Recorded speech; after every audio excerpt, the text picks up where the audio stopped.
Hey guys, welcome back to the Chain Reaction Podcast, where we talk about disc golf news and new disc golf products. I'm Tanner here with Daniel, Hey. and we're gonna check in with you guys with the world's, I guess, midway point. We're kind of 3 rounds in, but we wanted to jump on and kind of have a conversation about the next 2 rounds of the World Championships. We also want to cover the news with Discmania, because on our last podcast we kind of had a lot of speculations on what was going to happen, what was the big news, what is the new era of Discmania. So we want to catch you guys up on that if you haven't been staying in the loop, or if you heard what they're doing and you just want to know more. And Yep. then we're going to talk about things that might improve your game near the end of the podcast. So tune in for the episode. We're going to jump right in to the Discmania news. So Daniel and I had some predictions on what the new era Okay. meant if you listened to our previous podcast. And if I remember right, my bold prediction was that they were going to buy a smaller company like Prodiscus, or I'm not even sure Prodiscus manufactures their own disc, but my mindset was they were going to buy, I think, Westside actually, Yeah. if they had their own manufacturing plant, and then they're going to make their own discs and use the original lines or create similar discs to the original line. And what was your prediction, Daniel? That they would start their own manufacturing company, but I think I stated that they would start in Colorado, but they took it to Sweden. I think you might have mentioned Sweden. Mhm. We can maybe go back, but We I can think you set might myself have. up. We could Yeah. be.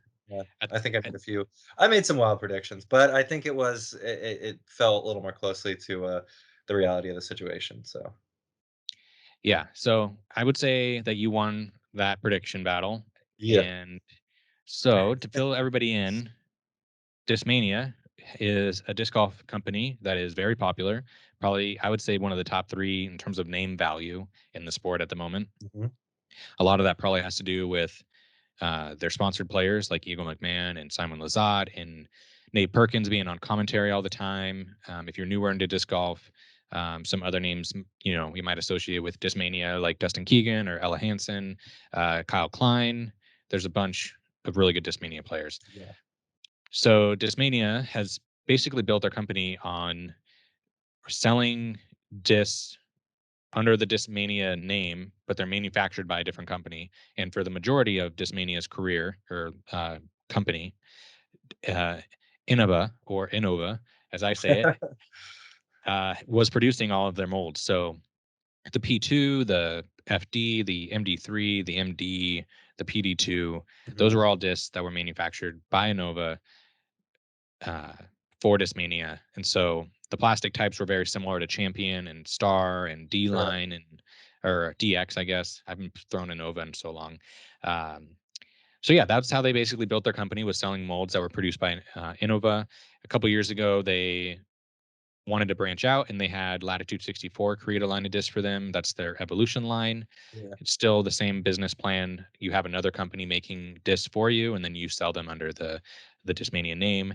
They also brought on Yukon Disc, which is a disc golf manufacturing company in, I want to say, China. They make their own discs, and they started making discs for Discmania as well. That's their active line of discs. So the Sensei, the Astronaut, the Rockstar, those are all discs that are manufactured by Yukon. So if anybody wasn't familiar with how Discmania ran for the last 15 years, that's basically Yeah. the gist of it. And so the new era that began, that was released on Monday this week, right, Mhm. is Discmania is making their own discs. They There's a press release. I Discmania believe they changed establishes. up. Oh, sorry to interrupt. I believe they changed up the plastic too. I think, like you said, it was nothing. I don't know what their. He was stating something. UC was in the video that he got with somebody about a new blend of plastic for their originals. Yeah. So from what I've gathered, they let me look at the molds. I have all the press releases. If you guys want to know more about this or more in depth, go to Discmania's YouTube channel. They put out a couple different videos of UC, the owner of Discmania, talking about this change. If you go to their website and you go to their press releases or their blog section, you can also read about all this as well. But we're here to kind of fill you in if you just want to listen to it. So Discmania is, I want to say they either bought the molds back from Innova or they got the design rights Yeah, that I, wasn't speculated on, so I'm not sure. yeah, so there's a product release roadmap that they put out that for quarter 3 and quarter 4, so basically happening this year, Mhm. the 5 discs that we're gonna be getting that were previously made by Innova that are now gonna be made by Discmania in Sweden with Italian plastic, like you talked about, is the P2, which has already come out. People have already been able to buy them. As a dealer, I was able to do a pre-order on some orders that are gonna come out in, like, September, I think, and then the Sick. MD3, the DD3, the PD, and the FD. So those are all molds that everybody loves. I would say those are the most popular molds Yeah, if you're a Discmania thrower. So those are all ones that are coming out this year. Um, you were saying that they changed the plastic type. So it's, since they're manufacturing in-house, they don't have Innova making their discs. They're going to have to come out with new plastic. yeah, So, like you said, I think UC got with somebody that's really good into plastics, and they're kind of like selling you on this Italian plastic. Which, have you heard of anything about like nothing. I Italian can't think plastic I've ever heard being? of anything plastic. Yeah, I might have to look into a little more of why, what is so great about it. I know he's, yeah, like I said, he talked on it a little bit of like, um, that they are producing a new plastic, but I didn't really look into what that actually meant. And I think you're telling me now that it was, I didn't know that it was actually Italian. So that's interesting. Have you looked into it at all? I'm googling it right now on the Mhm. podcast.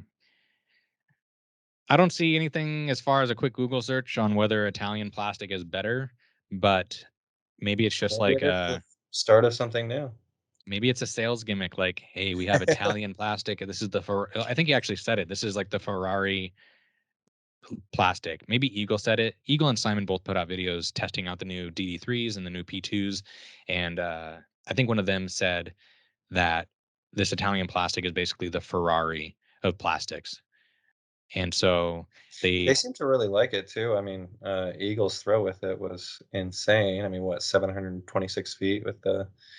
I mean, he was liking the plastic. I think, and even Simon too, with him putting, using the putter. It's exciting to see. I mean, you'll be getting a few maybe.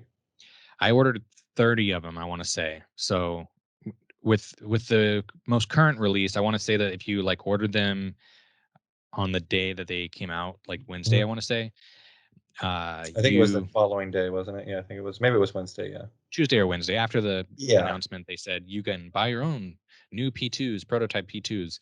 Um, those are already manufactured and sent out. Like, I'm looking on Facebook and people are already getting them. So Oh, really? That quick? yeah. Yeah, so those are like a run that they like made and then they already had ready in the unit US, I'm guessing. That's what I figured. Yeah. And so the ones that I ordered are like a pre-order. So we're like basically funding them to go manufacture a lot more. So I Yeah. can't even imagine how much money they made on P2s this week, Right. because I didn't know there was a order limit, but I want to say that if you were like a gold level dealer, which means you make a ton of orders, like Infinite and Disc Golf Center and any store that like has a huge Has, online presence, yeah. they're probably gold level dealers, and they were able to order 96 each. So Oh, if you wow. think about it, it's like 96 discs each at like whatever, like $6 or $7 a piece, whatever it is. I And mean, then reselling it for whatever amount. $16, I would say. It's Yeah. That's usually, what Well, I yeah, think it was, if it was 35.99, then you'd expect it to be. I mean, for the pair. for the pair, yeah. So yeah, it'd be what, 17.50 or something. Yeah. Which, I mean, still for something new, and it's. I think Ted had just got a splice. Just in the beginning, he was like, "Oh, I think I'm gonna hold on to it," but I was looking online, and those things are already going for, 50 to $100, Yeah. right from the get go. So I'm sure there'll be some scalpers out there with the new P2s, and we'll be Dude, seeing I'm some exorbitant yeah. prices. Yeah, that like I said, I've already seen them on Facebook, and the reason I've been seeing them is people have ordered, they've got their shipments already, and they're already trying to resell brand new P2, $100, Of course, which it's sucks. always the case. It does, but that's just the way it goes. But I mean, I feel like we're kind of in the dark ages of Discmania right now, and like Mhm. I've kind of been bitter to it as a dealer because like I can't order what I want. I can't. They don't have Very anything in true. stock ever. Like the originals sell out instantly, and you can only get them at a certain amount of times when they release them. So there's just been like this huge like lull in production because of Innova not prioritizing Discmania, which UC Mhm. talks about in the video. Uh, and so I feel like if you've been a Discmania fan and you haven't been able to get as much disc as you want or whatever molds, I feel like we're coming out of the dark ages into the light. We're going to get to a point where it's not going to be hard to find a P2, or it's not going to be hard to find a DD3 or a PD. It's going to be hopefully manufactured with consistency, because I think Innova has consistency issues with their runs of discs. Mhm. And if Discmania's manufacturing is anything similar to Latitude, which, if you guys have watched the videos, I think it looks very similar to how Latitude's factory is. They have like little suction cup things that pick up the discs and stack them, and I'd probably uh, take a page out of their book. yeah. So I'm hoping that the production or the manufacturing consistency is on par with Latitude instead of Innova with Mhm. Discmania, That's a because good point.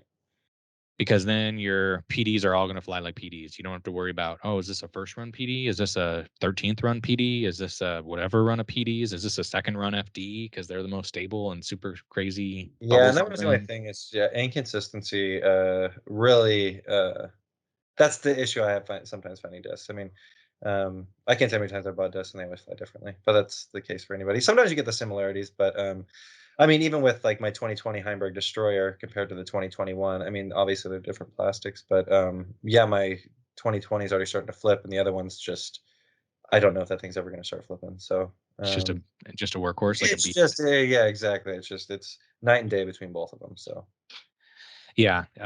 When Ella Hansen was kind of transitioning into Discmania, she was trying to throw more plastic and figure out mhm. what discs do well for her. And she had thrown a PD because everybody says the PDs are, really good. Yeah. Like fairway control drivers, basically consistent fade. And she was saying that she tried to throw them and they were super beefy. Like they all finished really hard. And I was like, oh, I have a pinned run of PDs, which is like before they started embossing the name in the bottom of the disc. And I was Okay. like, this PD flies like a PD should fly. Like, and I let her throw it a couple times at the Pine Ridge Open. And she comes back and she's like, oh, yeah, this is a really good disc. Like, I like how this She's like, disc this is what I've been flies. looking for. Yeah, and I'm just like, I'm sorry, this is like a pinned run of PDs. It's, a sought after run. They're very, good. Anyway, so that's like the consistency issues with Innova. And Question is, did you give her the disc? I didn't give her the disc. I have given her a couple other discs, um, just because it's cool to give, your friends and pros discs. But yeah, I didn't give her the PD. Actually, Brian Peterson has most of my pin PDs. If anybody wants to get some pin PDs, maybe you can buy them off him. But um, he throws a lot of them. He used to be sponsored by Discmania, and so I gave him all the ones in my collection. Nice. Um, but that being said, Discmania is now making their own discs. So let's get a little more details. So they're coming out with C line, a new C line, like you said. They came out with an S line, which you can see in Simon and Eagle's videos too. When Simon threw them, the C line looked like it had a pretty good finish on it, and the S line was a little bit less stable. So I feel like that's pretty consistent with most companies. The more premium see-through, stiffer plastic is usually more overstable than the premium opaque plastic. You agree with that? Yeah, I do agree with that. So, yeah, the one that he threw, the S line, just like bombed. Like for him, hyzer flip up, turn, finish at the Exactly. end. Everything he wanted for sure. Yeah, so I'm excited to see what those plastic types are. The um, the new plastic blends, our new D line and C line plastic blends, are truly industry leading.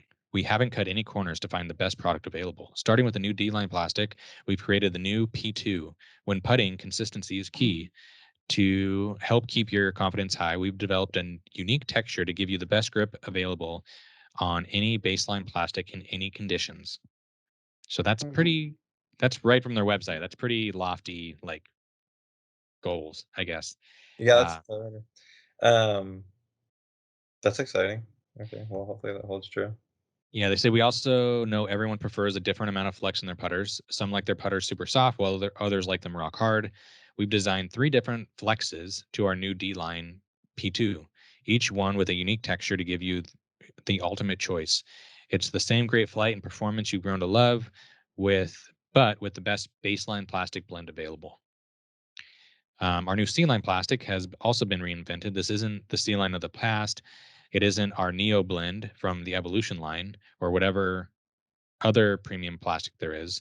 This is ours, and there's nothing else like it. So basically, saying their new C line is not like Neo. It's not like C line. It's not like any other, I guess, active line. Um, Mhm. What I ran into recently, I was over at Alton Baker, and I was talking with Mark, and they released all the Celebration discs, and it's everything from Prodigy, but they had the Spectrum plastic, and I don't know if I've really felt Spectrum plastic before, but it's insanely good. I really like the feel. It has like a nice give, and that feels really amazing. Have you touched much of the Spectrum?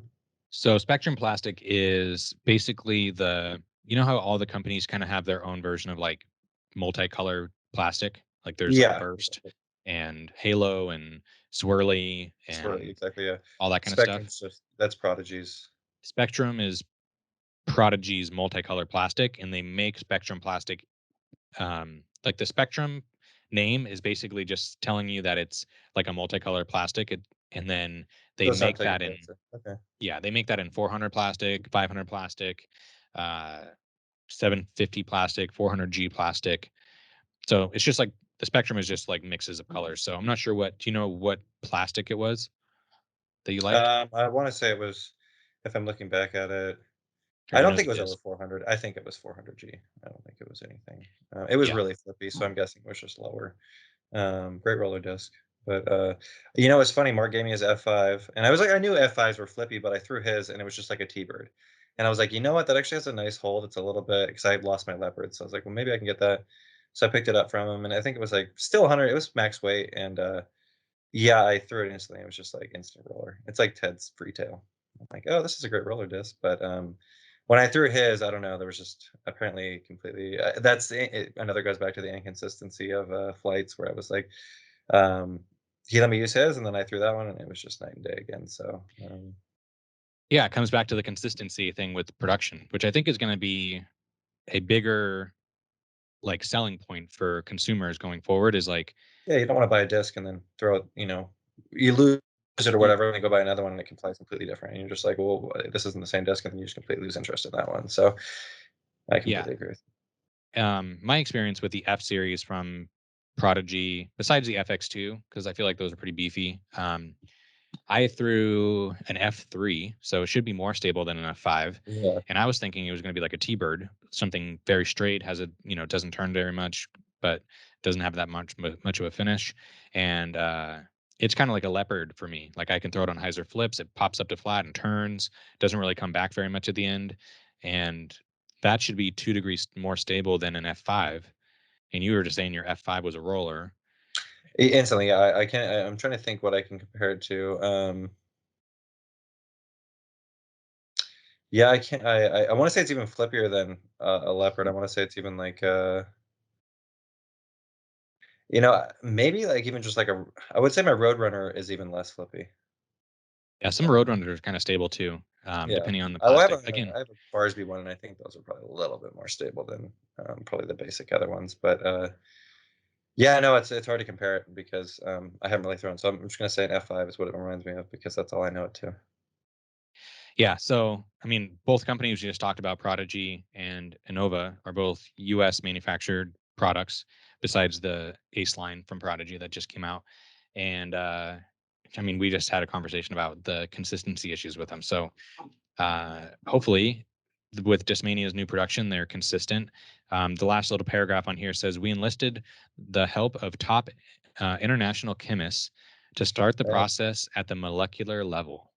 The custom That's what he said in formula. his video, and I could not quote that verbatim. So yeah, thank you for enlightening me on Yeah, a exactly lot what of he what said. you're saying is like right here. The custom formula went to multiple candidates to create plastic to create a plastic blend we can stand behind in any circumstance.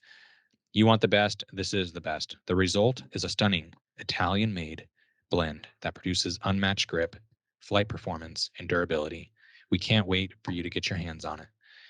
So, So did anybody leave a review of like that was selling the P2s that you saw online? Did they state what they felt like? Is there anything different compared to the other P2s? Because if it's what he's stating right there in that article, I mean, I wonder if there's much of a difference you could tell instantly with the new plastic.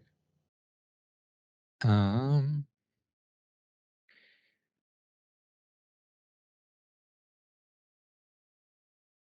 I'm reading the comments and people are kind of mad about not getting some. The, Who the isn't, dude? top comment What? says, "What a It's shame, like 1 star."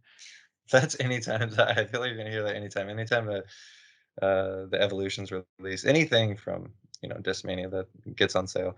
I think the only thing that I saw that lasted for a little bit were the new Roll Rage 2s. That was the only thing that I went back on like a day later, and I still saw they had a Yeah, decent I selection. I haven't sold a Royal Rage yet on my site Oh, except for the really? one you bought from me. Which I love. Everybody should Yeah, get. they look great. Dude, it's so good. I mean, it's been funny. I pulled out this. I've been using that more than because my other one kind of broke in and it's been a little too flippy. So I've been using that Roll Rage, and it's just the flight's super, consistent, and I really enjoy it. But I've been switching down to just going really slow disc. I've been throwing my Envy next to it, and just been throwing that thing just as it's a premium plastic Envy, like a 2018 Halloween stamp, and yeah, I've just been trying to slow my everything down. I need to quit taking 13 speeds in my bag. Take it down to like 9 and below. Yeah, it's funny you say that because I've been slowly getting rid of like destroyers and DD3s as far as throwing them as much. And then my buddy Brian, who he told me that he's kind of rebuilding too right now, and he has nothing higher than a 9 speed in his bag. Yeah, I think I'm So just gonna go with a lot of instincts. I might get another instinct from you actually. I got a So bunch. So people better buy them because I'm gonna get them. Uh, so just to yeah, to finish up on the Discmania, uh, the P2s, the top comments is what a shame. As of right now, scalpers are trying their best to get as much as $250 a pair, while Oh my! players are left with no other option. Looks like a firm limit of one per order did little to prevent that. Seems like the So same problems. Um, and then another guy comments says, "Don't worry, guys. He did promise the machine will not stop until demand is met." I did see that. I missed the first drop and caught the second. So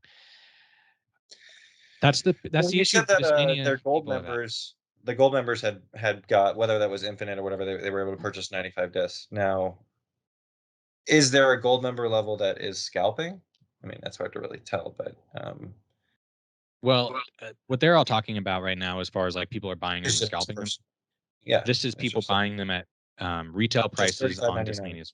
Yeah, yeah, yeah. Yeah, Well, wouldn't they have? So what about like the people that bought the other 96 that were saying the gold level? Like, where are those sales? Or are those still waiting for the shipment to arrive and then they'll start setting up yeah. for? So all the dealer orders, which is what that was, the gold level. They have like gold level, silver level, bronze level dealer accounts, and you basically, if you order a lot of discs from Discmania, they let you buy more, and then if you buy a lot of discs from them, you get a like 25-cent discount or something Correct. more than other people. So that I think there's you like mentioned. incentives. So yeah, the people that are gold level that could order, I want to say 96. Don't quote me on that, but I want to say that's what I think people were able to Yeah. order. Those were all pre-orders, so those are all going to be fulfilled and shipped out in like September. They said. So if you see a bunch of discs in September that are like being sold for like $100 each or $50 each instead of $16, then those are most likely dealers that are shouldn't be dealers. We'll get that out there because you should only be selling things at MSRP, manufactured, Agreed. uh, whatever sales price, recommended sale price. Oh, and they also have minimum sale prices. So one thing that I've ran into as a dealer is some people just want to be like the homie hookup dealer and they get dealer discounts. They buy a bunch of discs when they come out, and then they just want to be the guy that's like the homie that doesn't make any money on their discs, They just but want to they be that want to nice give guy to people. ship it out and give it to everybody else an opportunity, Yeah, and they go which I on totally Facebook and commend. yeah. Well, I don't really like dealers that are getting discounted rates and then selling them on Facebook at like $4 cheaper or $3 cheaper than MSRP and then giving people free shipping. It's like I don't know how they're making money if they're I don't know, I don't get it. I don't like that because it's losing me business. No, I They're just think it's undercutting everybody and it's like yeah, there's no, no profit to be made on this. I don't know what they're doing. Is they just want to be a homie hookup. They're just I think yeah, maybe they just like the recognition. I mean, but that's hard to say. So, for me personally, yeah, I'm not I wouldn't have an issue, but I get your point when you're a retailer. yeah, So it's a little different when you're a dealer because like I'm trying to do stuff by the book. I try to not overcharge people. I don't try to give too many discounts because I know there's a lot of demand for it, but yeah, I no, never no. like put stuff on my site above MSRP. I've never felt like you were ever giving me a bad deal on a disc. So, and No. that's for anything that's ever came out. It's always been exactly what you're seeing it to come for, whether it was 20, 25 bucks, and that's Anything you're getting a signature disc, it's always 25 now. But Yeah. like you said, as soon as anything is released, get in that first week, it's always exorbitant prices of like, I mean, some of those Iron Samurais, I think I can't remember what there was a video that Eagle was following or he was making, but it was one that was going for I can't even remember how much it was, but it was an insane amount of money. Um, Yeah. I mean, you have some shops that, they know that discs are limited, like Sexton Firebirds or, Cloud Breakers, and they know that there is a high demand for them. So they'll just like put them on their shelf at like $60. And so, like, I think me and you both know a shop that does that. And there's some shops that do that, they dye the disc. I don't want to name mhm. companies, but That's all you they need to put a say. dye on the disc and then they charge $40 more for it, which Mhm. I'm not sure if that is worth it. I mean, sometimes the branding or the brand that can dye something and charge that much is worth it, but I don't know. There's other It ways just to make depends money what in they're disc doing golf. with that money. If they were promoting disc golf and doing beneficial things for disc golf, not saying they aren't, but if they are and that's going to the benefit of the sport, then I commend that. But if it's just for their own personal gain, then it becomes a little more troublesome. But who am I to judge? Yeah, I mean, it's the dealer life. So, Yeah, so that's the Discmania news. The new era begins. Discmania is making their own disc finally. good on them. I felt So, it. in a year from now, we shouldn't have any talks about people scalping discs or selling stuff for exorbitant prices on Facebook. And We shouldn't inconsistency have about the issues. Yeah, we shouldn't have issues finding P2s. We shouldn't have issues finding any discs. They should be manufacturing stuff and meeting needs. Hopefully, they create a lot of signature series discs to help support the players. Hopefully, like Ella gets a signature disc. mhm. Nate Perkins gets a Night Good Strike point. again if they're gonna make him another signature series. I don't know. I want to see more. I want to see them create more ways for us to support the pros that are supporting the Totally. company. I And completely right agree. now, it kind of only seems like Eagle and Simon get every new disc and they just throw in. You know, I've never seen Simon throw Method, and he had his name on the Shadow Titans. It's like I get that he's making money from some of those, but I've never seen Simon throw a Method. That's actually a good point. But Uh, I think they were doing tonight. I think I saw Bradley Williams post something that they're doing a meet and greet with the pros tonight, and there's like you buy a ticket, and yeah, they're selling all their signature tour desks and stuff. So I didn't see anything like that at Portland, so I was like, oh, that would have been really cool, and I would have totally checked that out. But yeah, they're doing a meet and greet, and you get like a ticket for it, and they have a bunch of food vendors and everything like that. So that seemed really fun, and then everyone's selling all their tour desks, so that's a great way for them to actually support themselves on tour. that is really cool. I'm not sure. I mean, Bradley Williams, I think, has his own signature disc, right? He From did, yeah. I'm not sure what it like a was, but I did see Nova the or stamp. something. It is, but I can't remember what it was, but I did see a stamp. He just said, I'm sure he probably did. As you can tell, I didn't pay attention that well. Was it on his Instagram story? It was on Facebook. I don't have Instagram. But yeah, I know a lot of pros have to like they have to like pay for their own custom stamps. Oh, And really? like, yeah, I know. I don't know. If there's a lot of disc golfers that are Topic for pros, another but I day. know that some pros that are like more locally, not touring pros, I know that they have to like, in order to like support themselves on tour, they have to like fundraise the initial disc purchase to get their own name on a disc instead of the company like supporting them and creating the stamp for them. And but that kind of leads us into Worlds, I guess. Yeah, I don't know if you want an update on Bradley Williams, but I haven't seen him in the top 20. I'm not sure. Yeah, I haven't checked it either. I think I'm just watching the top 10. And we have a few of our locals out there. I think we were talking about Cole earlier. Cole Redlin, or Radalin, Redolin, thank you. Um, Yeah, I mean, I think he's 12 down right now. I think he's what tied for 12th or 21st. What was it? I could be transposing numbers there. uh, Cole, Cole Radalin. He is tied for 25th. He's There you currently go. 12 down for the tournament. That's where I'm seeing the 12. That's what it is. Yeah, 12, 21, whatever. Yeah, so I mean, give it to him. That's the Oregon. I think saw somebody else out there that was Washington that I kind of know, Dominic Griffin. I don't think he's shooting as hot as he wants to, but it's still good to see some familiar faces out there. Local Scott Meenan. I don't think he's shooting too well either, but it's good to see him out there. And but yeah, I think it's exciting to see. I mean, it's been an up and down battle. I think you got Emerson up there, and then you got. I mean, it was surprising to see Nate coming through. Oh. We should probably say spoiler alerts. If people are not Oh, following Worlds, we're talking about placings um, at the World I just got a lot. Championships after Yeah. the third round. So if you guys haven't watched Jomez third round coverage, don't listen anymore if you don't want to have any spoilers. Sorry, Okay. I should put that out. I know we're I gonna should get be saying comments if that too. I we. mean, that's my bad. Yeah, I think I'm just kind of in the heat of the moment where I'm like, let me tell you everything. But yeah, let's pump the brakes. So yeah, there's gonna be a few spoiler alerts. So yeah, spoiler alerts. Some other local guys that we were talking about. Somebody that came hot up the press, and I think people have been talking about him. He's been getting a lot of love. Um, no pun intended. Ty Love, another young gun from That's right. Powell Butte, Oregon. He's Where's he sponsored. at? He is tied for 34th. He shot 9 down today. Good on him. So he's 10 down for the tournament, and he shot 9 down in one Oh round. wow. So today was really the big day that set him He, apart. he moved up 75 spots. Good on him. He's getting some love. No pun intended. Yeah, so Ty Love's in there. Him and Cole are like the young guns from Oregon. Cole is shooting 2 strokes better at 12 down. Both these guys crush. Cole, I think, got third in the distance competition through like 600 and something feet. Yeah, he mashed. I saw that. Yeah. Of course, Double G took it down, but I think Gavin was like right behind him by like 4 feet. Something. And Cole was like 10 feet behind both of them. So Yeah, like, he's not. I mean, and what? 16 years old. I think he's 16. He could be 17 now. I want to say he's 15 or Under 16. 18. I mean, it's give it to him, dude. That's insane. Yeah, if you guys are like putting your money into like stock of disc golfers for the future, Cole is like a good pick. Yeah. Scott Withers, 1 stroke behind Cole, 1 stroke above Ty Love at 11 down. He's our local B tier bandit or whatever we called him. Uh, He's got a few different names, maybe. yeah, really high rated player from Oregon. Usually sitting around 1030, 1040. One of the highest rated players almost all the time, top 10. Um, And then should we go into like, I mean, James Proctor, we talked about him a little bit more. He's sitting at 16 down, tied for 16th. Hmm. But I other think than some of that, our initial, before we jump into that, I think some of our initial expectations for the players we were hoping to see on the top leading.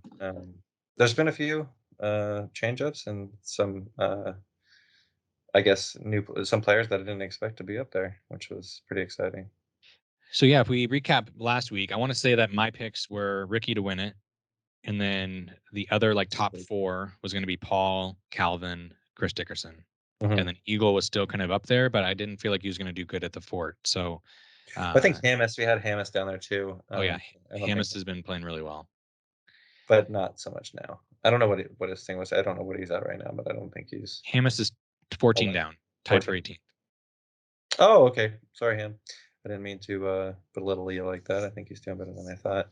Maybe it was maybe what I saw him yesterday or something. He wasn't doing as hot, but when are they doing cuts? I thought cuts didn't They happen did yet. cuts, I think. I They think did. today they did the cuts. So if you look Okay. at UDisc right now, there's an A pool and a B pool. And I want to say anybody that's outside the top Oh, top 34 187, ties. Okay, yeah, I see it now.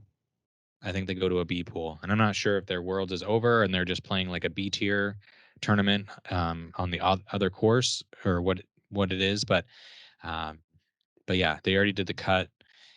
The The guy that I think, I mean, that I didn't really see continually putting down hot rounds was Emerson. I mean, I probably should have guessed it because he did really well at Utah Open. We've seen in the past at the previous Worlds that he's able to put some rounds together and be in contention. He got Right. third, I want to say, in 2019 or 18. But the storyline going into that was Emerson was leading, I want to say, the entire tournament before the last round. Mm-hmm. But the other like notable players that are kind of like doing pretty consistent, 9, 10 down every, or 8 to 10 down every round is Nate Sexton.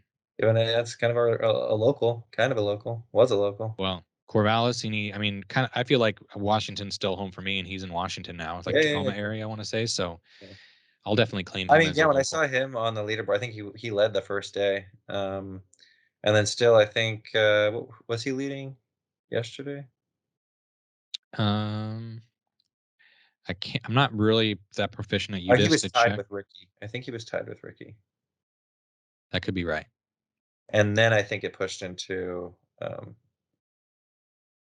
yeah, spoiler, Calvin shooting one stroke better.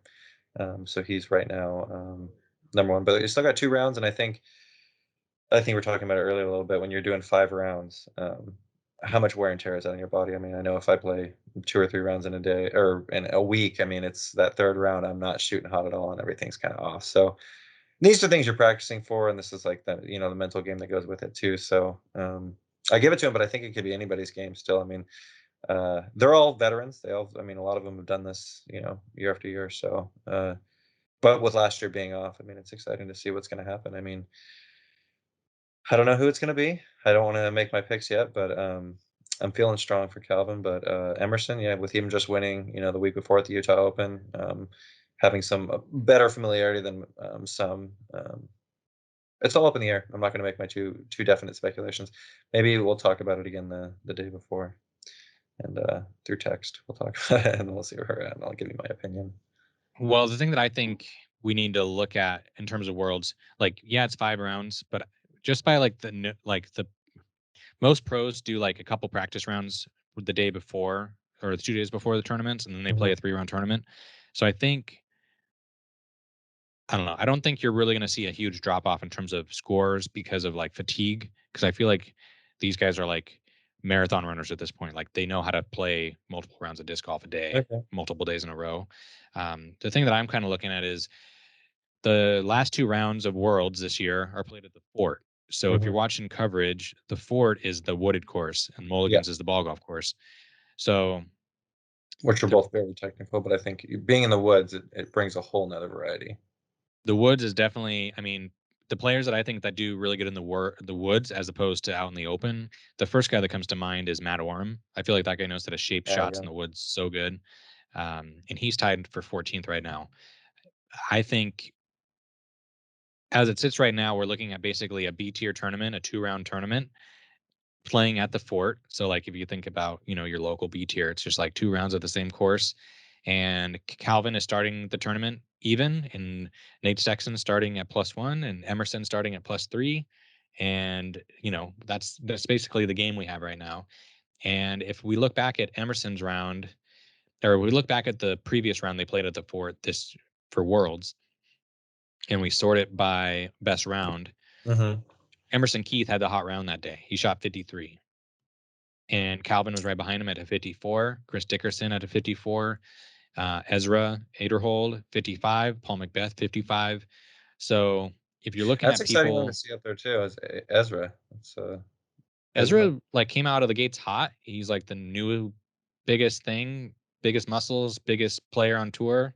And then I feel like he kind of like had a lull in the middle of the season. Like we didn't see him on I lead did cards as know yeah, much. I did notice that. It was like he was hyping and I always just see him, who did he used to be sponsored by? There was something that was maybe it was, Bird I can't remember, there was always like a commercial that came on, whether it was CCDG and stuff, and I'd always see him in the commercial, but I never saw him ever play. He He had was longer sponsored by hair. OTB, OTP, it was OTP. just Yeah. OTB. So, okay, yeah, yeah. So, and that's who he's all sponsored by right now too, to He's this sponsored point. by Discraft, but OTB still sponsors him, similar to Okay. how they sponsor Ella and Paige Pierce, and Okay. they sponsor a bunch of other players on top of the main sponsor that they have. So yeah, like, but back to my point, yeah, I would see him on the commercials, but then, like you said, then he started coming up, and you'd see him a lot, and then like it did dwindle down, but I think he's making his way back up. So it's exciting to see. I mean, how crazy it would be for him to win for like a world title. I mean, just being coming out of the gates like that. So that could be exciting for him. That'd be really sweet. I mean, if we're talking about who we want to win, still, I still want Ricky to win, but Ricky is not. I mean, Ricky didn't play great at the Fort. And you got 2 more rounds, and I think it's sometimes you see those players come back real strong, and some don't. So I think it's anybody's game still. It'd be so cool if Nate Sexton won. Like, it was such a big deal when he won U.S. Worlds, I was gonna say U.S. Worlds. Yeah, I remember seeing that. That was super exciting for him. and yeah, let's resort by total. So yeah, Nate's one stroke back. And I mean, if you're playing in the woods, I feel like I like Nate Sexton's forehand more than Calvin's backhand in Well, the watching woods. some of it, I mean, I mean, it's definitely sometimes you're poking and praying, but I mean, watching his footage in the four, I don't know if you've caught any of the footage, but I mean, yeah, he's doing great. He's actually hitting his lines, and sometimes he's getting him in certain situations that are working out in his favor more often than not. So it's great to see, and it's exciting to see what's going to happen in the next 2 rounds. Yeah, I mean, You can't ever count Paul Macbeth out. Uh, I He's feel my like that's who I'm going for. I'm always gonna go for. I think he's the goat, but that's just my opinion. well, speaking of goats, we kind of talked a little bit about this before the podcast. If we jump over to the FPO side, most people think she's the GOAT. She thinks she's the GOAT already. Paige Pierce was leading the tournament by quite a bit of strokes coming into today's round. More spoilers alerts if you guys haven't already tuned off, if you don't want to listen to this. Um, did you watch the coverage today? I watched the live coverage. I didn't watch the coverage today, no, but I know So she didn't shoot too hot. she did not shoot hot. And nobody really felt like they were playing great in the middle of the round today the women played at the fort today. Yeah.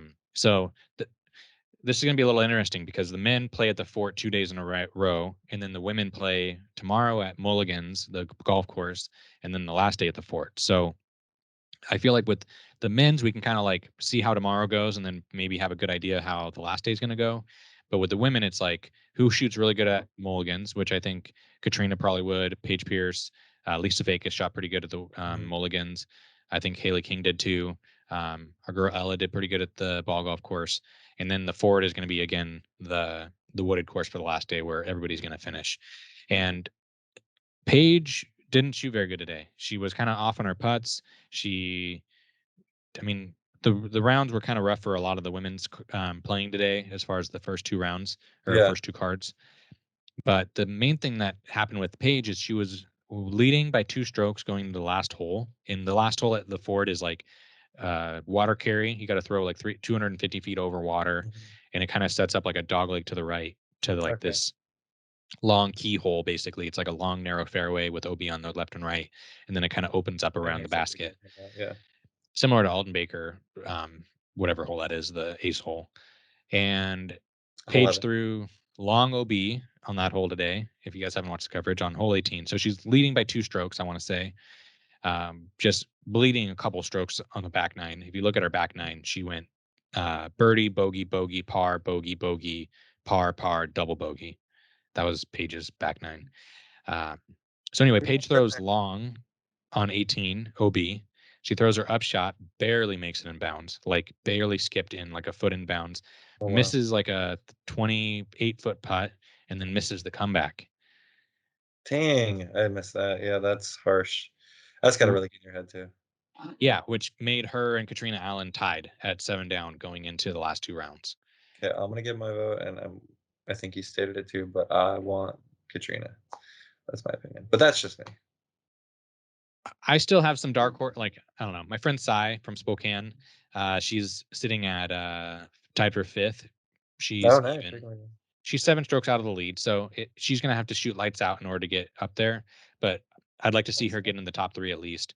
Lisa Fakis is 2 strokes out of the lead. She could always shoot pretty good. If oh, her sweet. putting's Yeah. on, I feel like she's gonna do well. Mhm. And then if Haley King can like I feel like she kind of has this like mental battle that she's going through right now. She just didn't seem like she was on today. But she can shoot really hot, and she could probably make up 6 strokes over the next two rounds. So Haley King sitting fourth.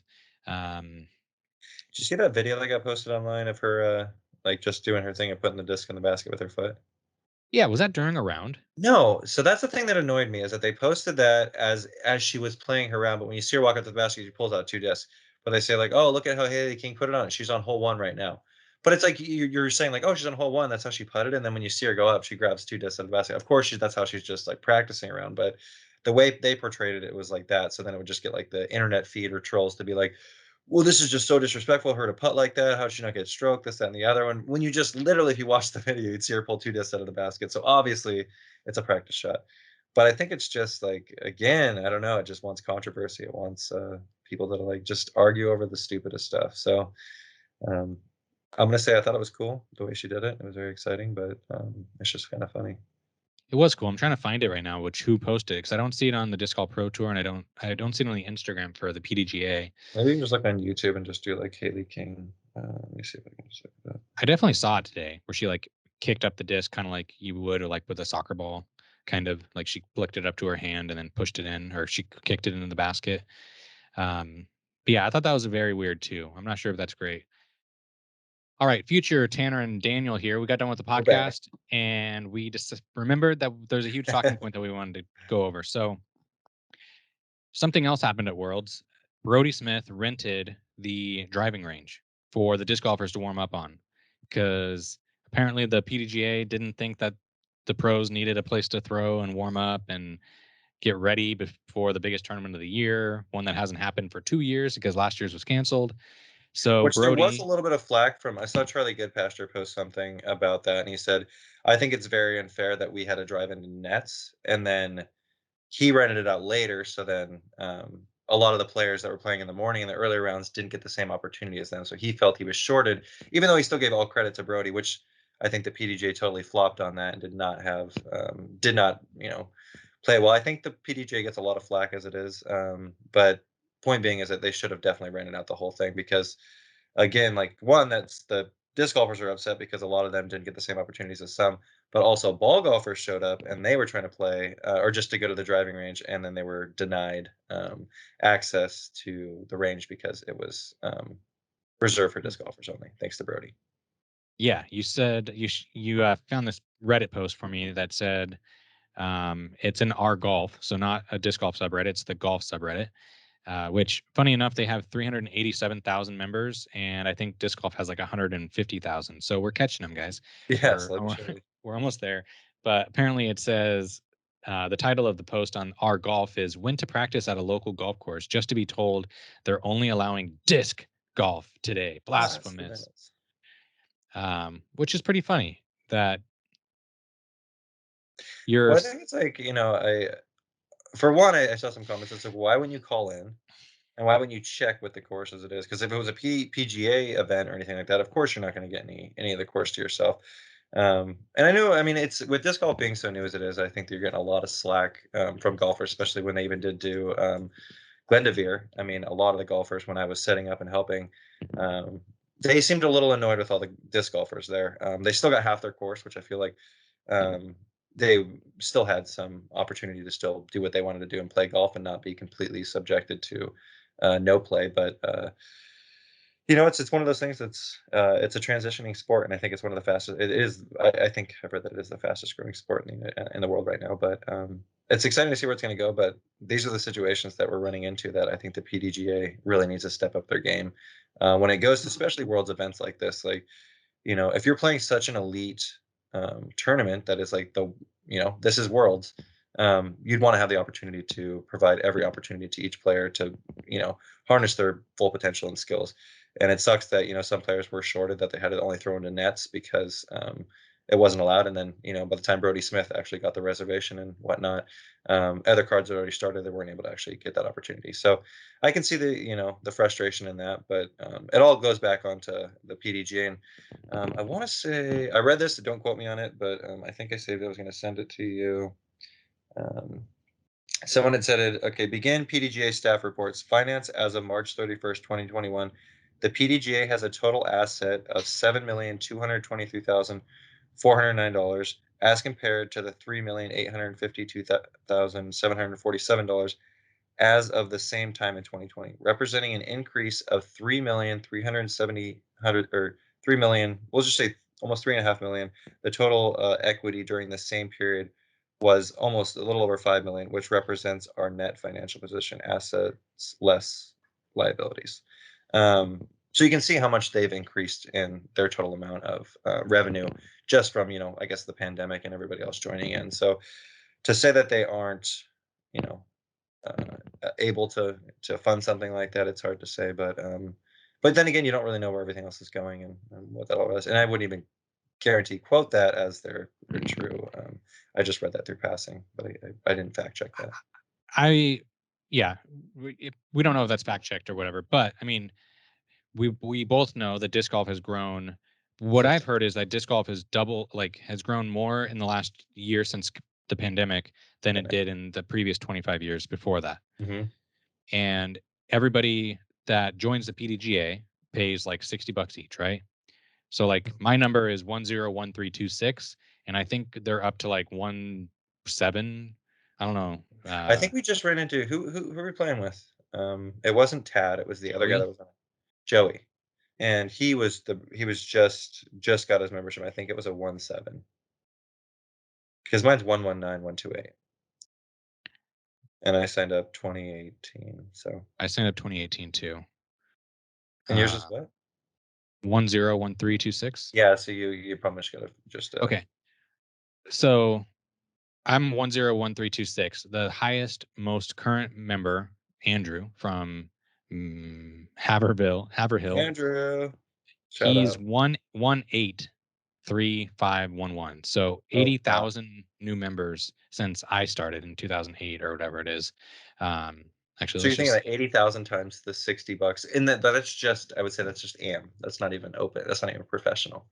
So I mean, most of the people signing up are definitely not signing up So I professional, signed but up in, yeah, I signed up in 2017, it looks like. can you sign up as MPO? Um, I did actually sign up as pro when I started, but that's a totally different thing. Uh, So that's what I'm thinking. Some people that have been playing for years that could have signed up within this amount of time. That I'm not saying every person that signed up did amateur, because I'm sure that there's some that signed up that were like, I've been playing for a lot of years. I just never had a membership, and I feel like I'm on that higher playing level. So like you're saying, minimum at least 60, some up to 100. And then there's also you can get like, become a ace member, whatever the other clubs you can get into, the ace club, and all the other perks that go with that. So who's to say people don't purchase that? Point being well, is oh, go on, sorry. I was going to say that's just the memberships, right? Exactly. And I'm sure there's costs that um, are associated with the memberships. Like Yeah, you get a you get disc the and you get disc. a Yeah, little dog tag, and there's probably paperwork that is factored into that $60 or whatever it is. But then you're also getting, I want to say the PDGA gets that extra $10 if you're not a member when you sign up for a PDGA tournament. You have to spend an extra 10. correct. I want to say Hmm. the PDGA gets that, and I know there's a ton of people that don't have a Right. PDGA membership that play tournaments. Hmm. And then I want to say that the PDGA gets a portion of the sign up fees for all PDGA sanctioned events. So they're always getting cut. So his point being in this whole situation is, why couldn't they pay for the $1,000? Why couldn't they just Yeah. reserve it in the first place? Not even say it was So at $1,000. It's just like, why didn't they have the preparation in that aspect? so yeah, like you said, they have like $7 million in assets or whatever, like doubled from the year before. So they're like making good money. And I know my buddy signed up during the pandemic this year, and he didn't get his like, I just got my card literally 2 days ago, yeah. So he and signed I up like signed up. Yeah, exactly. So it was like delayed, like his like disc package or whatever is delayed like 6 months or something crazy. So like they're so backed up that it takes like 6 months to get somebody their new players pack thing once they sign up for the PGA. So yeah, they're just like, I don't want to say like swimming in gold, like Donald Duck meme or whatever from that um Scrooge the McDuck. Scrooge Yeah. McDuck or whatever. But they have a ton of money, and the PDGA World Championships is the biggest tournament of the year. It's ran by the PDGA. It's like where you showcase the best golfers in This the is the sport. elite. This is the top tournament. So All the pros talk the about balls it. drop. Hmm. You They have tons of sponsorships. Like Grip Six is sponsoring the tournament, right? And I'm sure they had to spend tens of thousands of dollars to sponsor the event, to have their logo be on the front, presented by Grip With John, Six. exactly. Then you have all the other sponsors like Bushnell and UDisc and all the other flyers and things you see Yeah, on the and the other course. disc, manufacturers and stuff as All the well. disc manufacturers, like almost every one of them. I saw like when I did the run up to Worlds, the logo that I found had like Latitude, Innova, Dynamic, Discmania. Like they had like five logos around it, which I'm assuming Uh, means that they're like a big time sponsor in the event. exactly, And by big time, I mean like 10,000, $20,000, I would guess. exactly. That could be Something minimum. decent amount. Hmm. Uh, and they couldn't rent a driving So range for that's the the thing, pros is to like, I warm up don't on. know, and we truly don't know what goes on behind closed doors. So like there could be certain situations, but I mean, for as cheap as it was, for $1,000, you would think that that's something they could definitely afford. But these are situations I think that they get flack for, and then next year they'll make it better. Hopefully, I mean, these are the situations you go through trial and error. But I would think that if it's getting as big as it is, and we're actually getting ESPN coverage as well as other coverage, you'd think you'd want to really give every opportunity to the players to you know work out whatever they need to work out before they're around. Yeah, you should have like talked to Bushnell and been like, "Hey, we want to have you." sponsor our driving range. We're going to have Bushnell distance Great idea. markers on the course. And so your sign's going to be Bushnell 100 feet, Bushnell 150 feet, Bushnell 200 feet. You know what I mean? Like that Like would a be an great easy, idea. No, that's so smart, Tanner. So smart. they should hire me. But what's crazy is you have Don't Brodie listen to Smith, this. who is a YouTuber. He's had a, he has money from other places than disc golf. He's not just a guy that's like making his money from B tiers during the season, right? Correct. And he's the Oh, one ponying up $1,000, which is probably less than what he's going to make at Worlds, because he's not. I mean, he's in cash. It looks like, or he made the cut, but realistically, he's probably going to lose money to play Worlds this year because he's probably not going to cash more than $1,000. I would guess. So you're like, people don't like Brodie, and there's like a lot of like hate on him.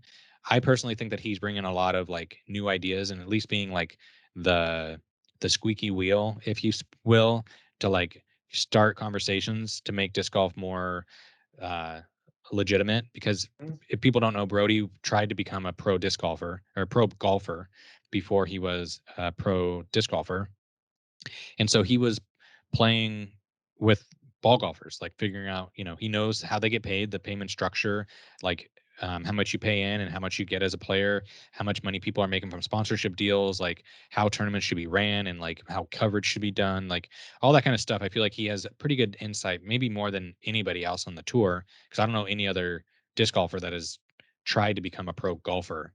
You know what I mean? it's a really So good point. I don't know. I think he has a lot of good things to say, or a lot of good Yeah, things to do for the sport.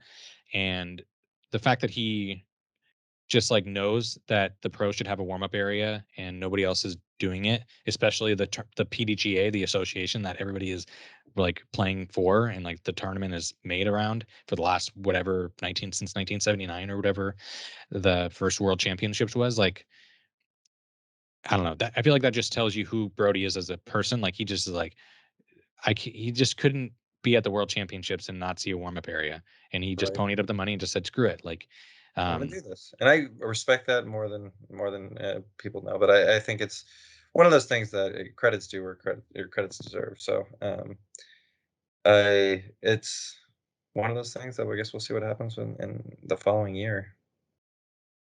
Maybe yeah, this is like maybe this is just I'm trying to think. I know that there's been a lot of ups and downs. I mean, with getting the cards out and everything going on with the pandemic and, getting memberships shipped to people and with the sign up. So I'm sure there's just an overwhelming amount of everything that goes with that. But who knows, man? I don't know what goes behind closed doors. I can only give my opinion of what I think goes on with that, but I don't know the full story. I mean, if you're the PGA, I feel like every year you have your whole year lined out, Hmm. and you have Worlds is like the first thing you put on the calendar. You know what So I yeah, mean? I can't argue that. I don't know what else they're doing. No, and I completely agree with you. I think that this is going to be the biggest event of the year. Um, And it's sad that they didn't have the marketing idea, like you just said, like, "Hey, Bushnell, like, you sponsor this, we'll get all your markers out there. You can have like 200, 150 feet, whatever it is. Hey, and like maybe we can make it weird. Like somebody smashes an ace, we'll throw a basket out there at 450 if somebody hits it while driving. Hey, here's 25 bucks, whatever it is. Like here's Yeah. a free Bushnell rangefinder. Um, but then again, it's getting their sponsorship out there, and it's like for a low cost too, because like who knows how much they put into getting their name out there and to be sponsored. So like you said, with Grip Six, spending X amount of money to get their name and get that elite sponsorship and have it publicized so often. Um, you would think $1,000 is not much to be spending to actually get that publicity and I guess just e- experience out there, whatnot. I'm at Yeah. a loss of words for what I'm trying to say. I mean, to just give you some context, the Disc Golf Pro Tour was in Portland, right? Both you and Mhm. I saw, how the tournament was ran. You saw it before the tournament was started. I was Mhm. there during the tournament, and the ball golf course at Glendoveer, they had two Yeah, 18-hole courses. So maybe they were like, maybe the ball golfers were all right with disc golfers being on the course because they could play another 18-hole course. yeah. But I know that all the pros had the driving range to themselves. There's no, it's like the ball golfers were shut down from driving range. And I'm not sure how much that was extra. I'm sure. It was just kind of talked about in the contract as far as like, hey, we're gonna bring you this big event to you. We're gonna get a lot new people to be, exposed to your course, and we're gonna put it on coverage. This many people are gonna see it. Like 60,000 for the Disc Golf Pro Tour, 200 whatever thousand for Jomez, 180,000 for Gatekeeper. Blah blah blah. You know what I mean? Like they could put out these huge numbers for exposure to their course, and I'm sure that like getting a warm up area for the pros was like just something that was not even an afterthought. It was like just like a given. Like we need a place for the Exactly. pros to warm up. Whereas like you go to Mulligan's for Utah Open, they were just there the week before. I wonder if the Utah Open had a warm up area. Yeah, that's a good point. I didn't hear anything about that. I don't know, but it's just Yeah, like I feel like the PDGA is just like getting a bad rap, and maybe it's like growing pains. Like maybe they're not they're being just able to figuring cope it out. with all the new members and things. Exactly. Like you're saying, when you have an influx of people, like if that statistic is true that you're stating, that more people signed up this year than combined of all previous years, I don't know if they were really expecting that. With COVID, I mean, everyone's kind of expecting to sit around, and for some reason, disc golf became this huge attraction, which is great. I love it.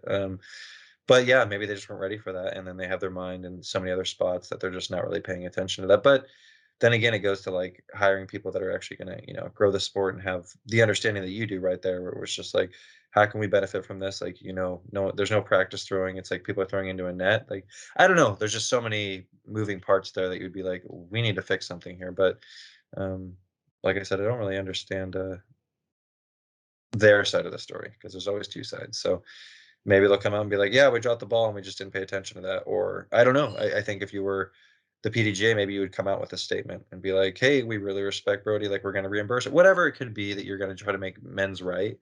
Um, I don't know. I would do something, but at the same time, who knows if they're going to do anything? They're like, "Sweet, we don't have to pay $1,000. Okay, thanks, Brodie." Yeah, I was trying to see if there was a statement they made about it, but I don't think I see anything I real doubt it. quick.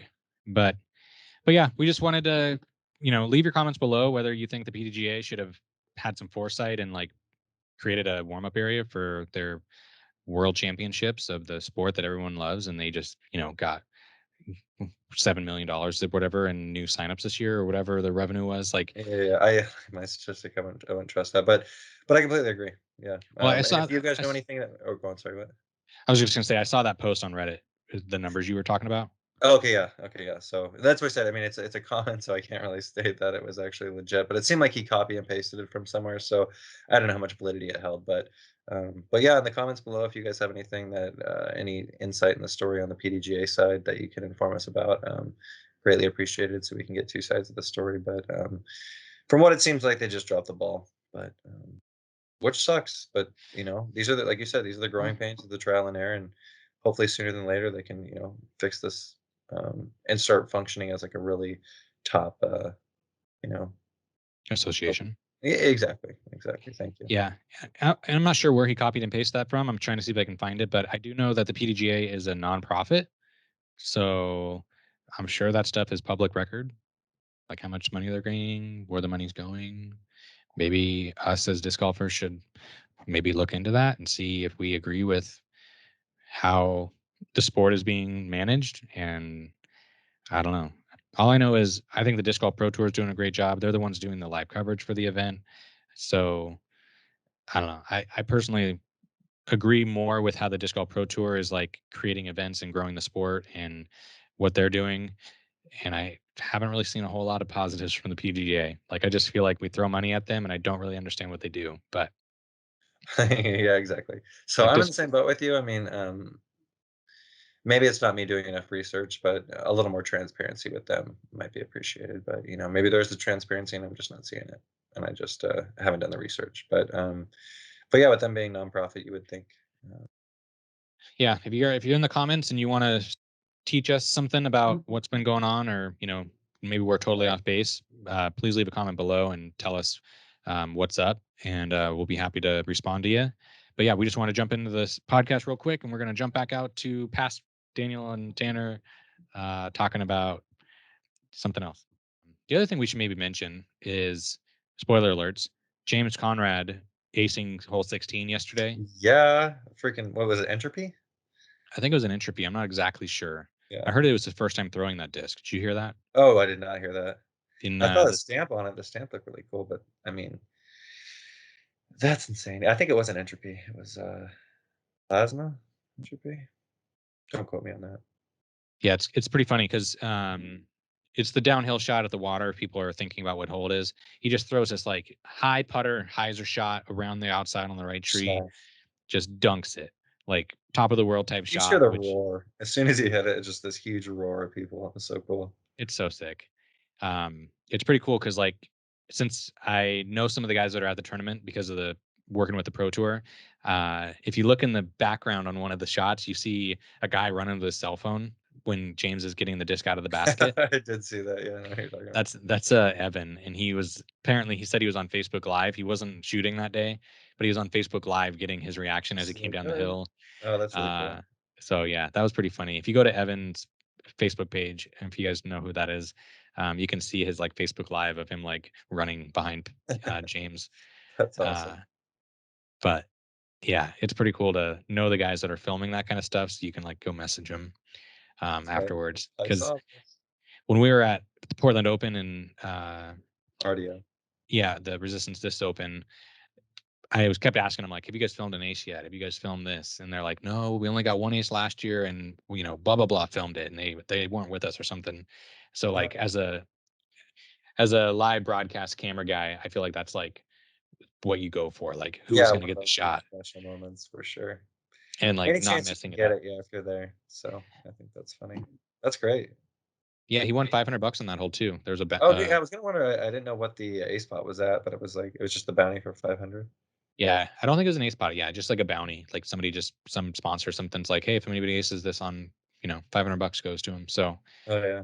$500 throw, that's pretty Well, he's sweet. walking away if he doesn't cash. He's still, I mean, I'm sure. I feel like he will, but if he doesn't, then it's James Conrad. He's gonna cash, Yeah, but James is. he's $500 richer nonetheless, and and I think did they say he got an ego? I was reading, I was listening to commentary of, I think, who was commentating? Was that Philo and It's um, Philo Nate and Ian Ian? Anderson. So they were saying he got an eagle on something else, but I checked his score. I didn't see anything with it. They were like, "Oh, he got the eagle here," and then I looked at his score. I may be misinterpreted. I thought Ian said something about the eagle there, and then a Oh, really good shot in the round before. But I again, I don't know.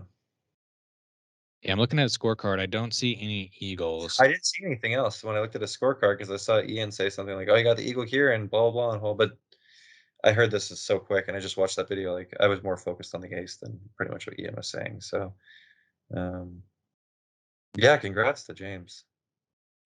Yeah. I was looking at the 'Cause he just UDisc. aced. I mean, that's like his second tournament ace, in what, a month? Yeah. I think the Masters Cup was a month ago. No, it was yeah, within a month, like Yeah. 30 days time frame. Two I think it tournament was aces. yeah. He Did they aced say how much he made off Baylock. that one? What's that? Did they say how much he made off that one? No, I don't know how much he made off that one. At the Money in the pot. Resistance Disc Open, there was a $100 bounty on the second hole. It's like a little water 230-foot shot, and Oh, yeah, yeah, yeah. Andrew Marweed aced it. Not on Oh, good on film. him. Yeah, is that the one, Felberg aced? Yep. Back okay, yeah. Yes, sir. So yeah, that's kind of the world's recap. Another local, Dustin Keegan. He's at 7 Big. down for the tournament. Good on him. He's going to be in the cash line, or he made the cut, which is cool. He had a really good first round. Looked like he kind of struggled the second and third, but he's really playing well lately. Like he's throwing way farther. At least what Zoe said is he's throwing is just as far, if not farther, than he's ever have. And I know that he's throwing farther than I've seen him throw just in the Did you short say time he I've known changed him. anything? I know you had one of those, hand grips. I don't know. Maybe he's got some stickiness on the disc. Got some, yeah. I think he's Does he just have some pine more tar? fit, and I know they take their Nice diet super eating serious. healthier. I see us post all the time for, healthy eating and certain things like that. And I think it is, there's certain foods for grounding, and there's a lot of benefits to what you eat to how you compete. From Yeah, my saying. which kind of leads into how you compete. You've been doing some things to help you compete better. Um, Yeah.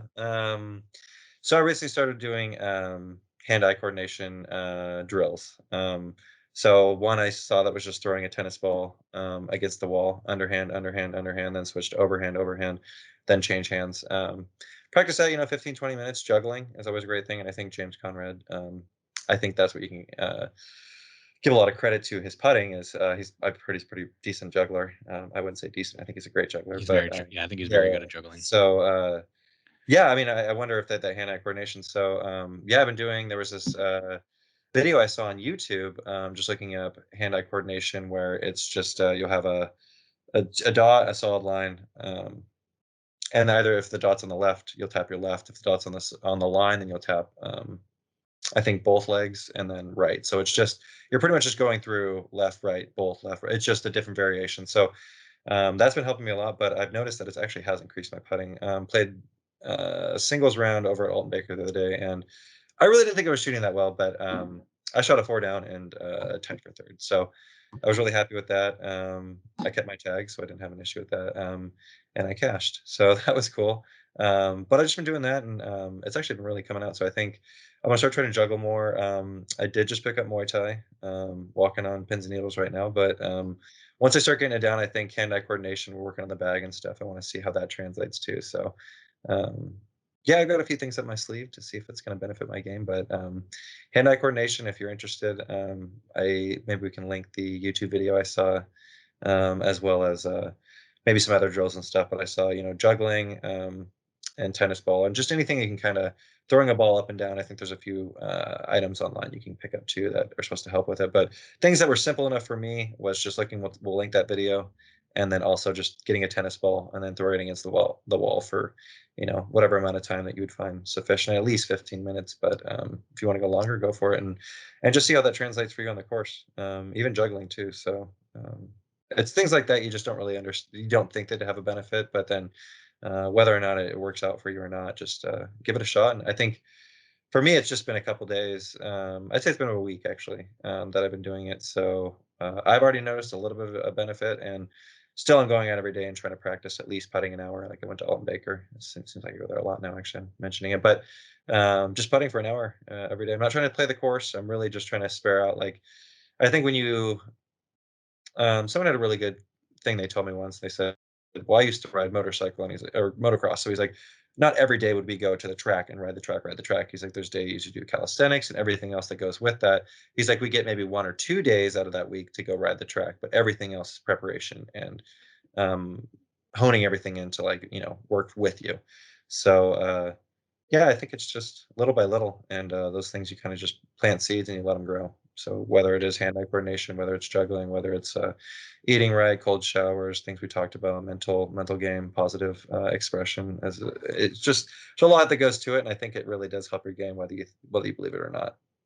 So how did you like find out about the hand-eye coordination? You just on YouTube and you found that video, or was it I saw something you? Ricky talk about hand-eye coordination when he was talking about when he threw that ball into his sister's face on his, and I was like, yeah, I was like, "What?" Because he's like, "I felt like I had really good hand-eye coordination." Is that? And I was like, "Well, I don't really feel like I have good eye-hand coordination. Like, how can I benefit that?" So he planted a seed for me, and I watered it. So thanks, Rick.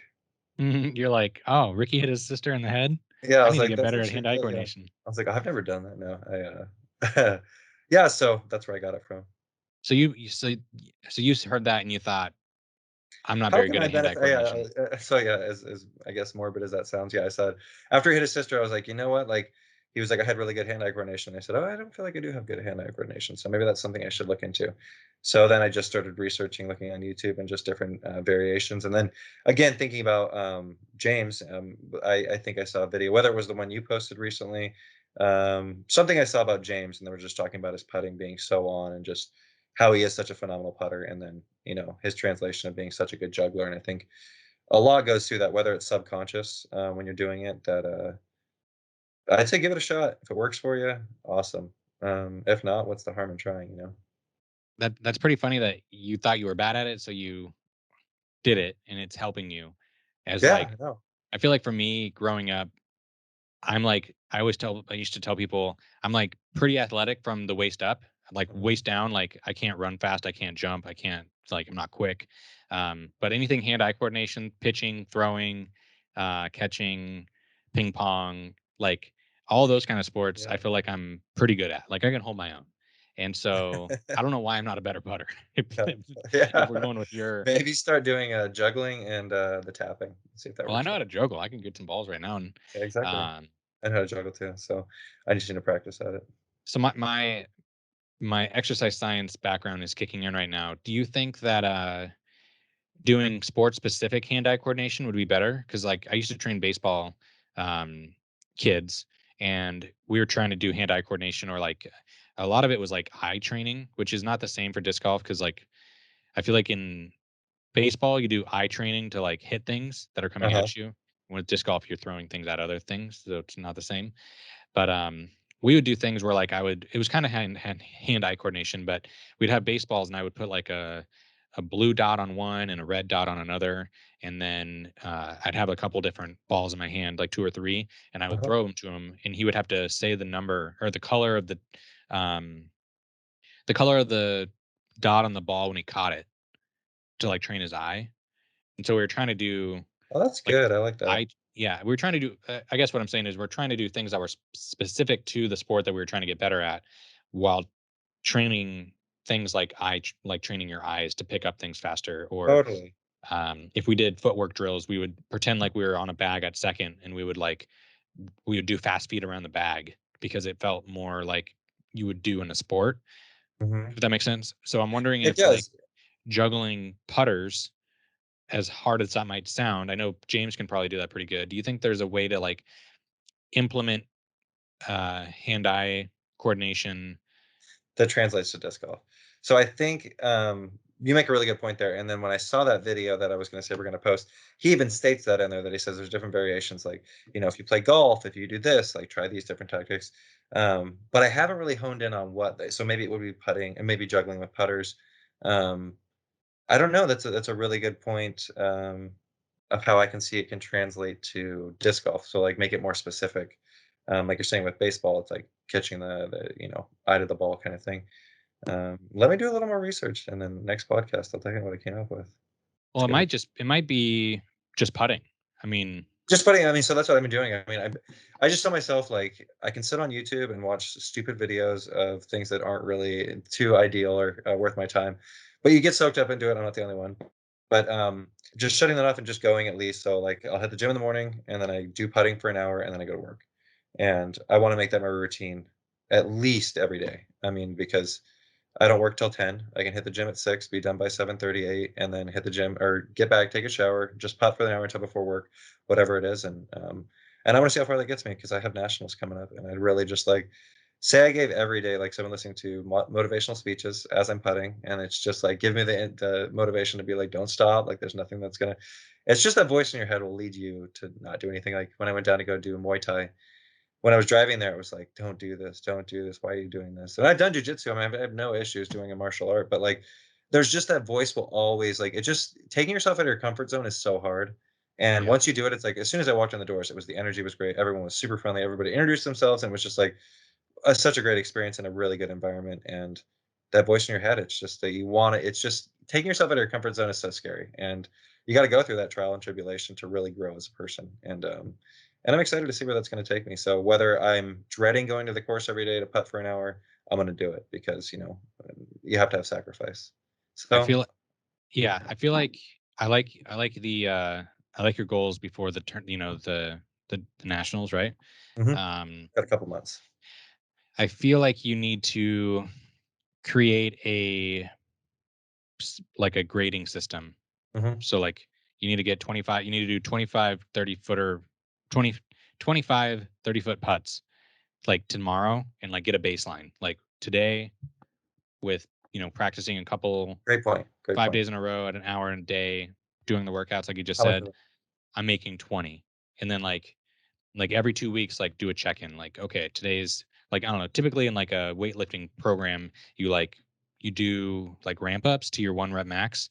And Hmm. so like you're constantly doing things to try to improve your 1 rep max. And then you like you progressively train up, and then you like have a deload week. So your body is like optimal. I feel like you could maybe do the same thing with like your putting practice, like not That's a necessarily really weight good point. training, but do a 25 graded putts from test. 30 feet. Yeah. and Yeah. then see where how it progresses every day or whatever. It's like when I'm or is that what you're kind of referring to? Just doing every Yeah, or day. even just like, the putt 360. Have you done that? So I've been doing that. Yeah, my top score is 170 right now. So I need to bump that up. So I think, but that's exactly to see that like but I did that. That was probably like before I started doing all this. So going back to the Pet 360 and seeing how much it's improved from then. So that's great. It's a good point. Yeah, I would do another putt 360, get a baseline, like, this is Daniel, end of June, and then the week before the tournament happens, just like, Like put it a perfect game, guys. "My putting's on." I Yeah. mean, I think there's something to that. The other thing I was thinking as far as, like, a sport-specific way of practicing hand-eye coordination that's not literally just putting Hmm. is, I watched that video with, Brodie Smith, and he has, like, a basket and then a net that's like a baseball net or a football net, and it has, like, squares that catch the footballs. Yes. Yeah. Yeah. And Yeah. he was like, he would make the basket, and then he would make the top left corner, and then he would make the top right corner, and then he'd make the middle corner of the net because they I have did little see that video. catches. I feel like that's a good way of doing hand-eye coordination because you're getting a lot of reps in a short amount of time because usually have like a stack of discs and you're standing in one spot, And you're but just like, you're yeah, you're getting different levels, and that's actually a really good point. I actually like that. I might want to try something like that, whether it's me producing my own net to like, have those target points. Because yeah, when I'm at the course, it's what I'm doing right now is I can't remember who it was. If it was Madison Walker or I think it was her. She was stating a long time ago a video that she stated where she was like, okay, I did 25 putts from 10 feet, 25 putts from 20 feet, 25 putts from 30 feet. And then it was just, she's like, as I did that more and more, and just like, whether it was maybe she changed it to 50, I can't remember what she said, but she says, as I did the smaller putts consistently, everything else just kind of fell into place. And which I've noticed too is like, from where my putting's come to where it was like, 6, 7 months ago, I feel like I've definitely improved substantially. But it's always a game, but I was listening to this podcast from David Goggins, just an elite, person in general. So he was saying when he beat the world record for more pull-ups. To get 4,000 pull-ups in 24 hours, he had to do 67,000 pull-ups in training. So it's like, if I want to, hit all my putts, I have to do 100,000 putts in training to make sure that, I succeed. Well, what I mean, it's just, it is like, just one of those things you have to like realize that like it's going to take so much time and discipline to actually be in like who's to know with Macbeth and Wysocki and all these other elite players how much time they've put into doing it. But like, you know, um, just work on yourself and just like no, just I try not to have no in my heart and just be like, see where this can go. And just like if I have to putt every day and I don't see the results instantly, it's like just keep going, just keep going, just keep going. And there's just gonna be a lot of trial and error and like and that's from these motivational speeches. They just say like, you're gonna lose, you're gonna have those failing moments, but like there's no winning and losing, it's winning and learning. And I think I'm just gonna keep holding that true. And every time I miss a putt, I'm like, okay, you know what you did wrong. Rather than being like, you idiot, it's just like, okay, fix it, fix it, fix it, and then see where it goes. yeah, you should. I'm gonna give I you feel guys like my updates. Yeah, I was gonna say you should I'll get on start my your own Instagram. Instagram. Get on your Instagram. I You gotta start. I gotta should create one. record yourself doing your putt 360, and we can like get a little insight into Daniel's routine, how you're doing, if I'm you're getting down. better. I think that'll be a fun thing to stay up on. I mean, we played league last week, and we played around with Tad, Yeah, and we didn't do too well. we didn't do. I didn't. I played ridiculously bad, but I haven't played disc golf in I a long been time. working out too much and I was walking. Yeah, I was definitely in recovery mode, but that's on my bad. But Tad was making almost everything, it seemed like, unless it was a Yeah, spit out. Tad did great in the end. Like it was the beginning, he had a little bit of a rough start. But no, I gave it to him in the end. I think he took. Did he take it down? I I think he mean, took it out of down, but I kept talking to him about how well he was putting, and he said, "I put an hour a day, every single day." And in my oh, I mind, didn't I'm hear him like, say that. "Oh yeah." He was like, "I put an hour a day, every single day, so it should be good." And I'm like, in my head, I'm like, "Man, I just like take my dog out to go to the bathroom. I putt like for 10 minutes. I haven't even went onto a disc golf course until we played. I don't know. I just haven't had time to like play Yeah, disc no, golf. I So get that. That's funny. I didn't know about that. That's a good point. I actually ran into him the day after too. Um, yeah, an hour a day, man. So and that's what, yeah, an hour a day will get your putting.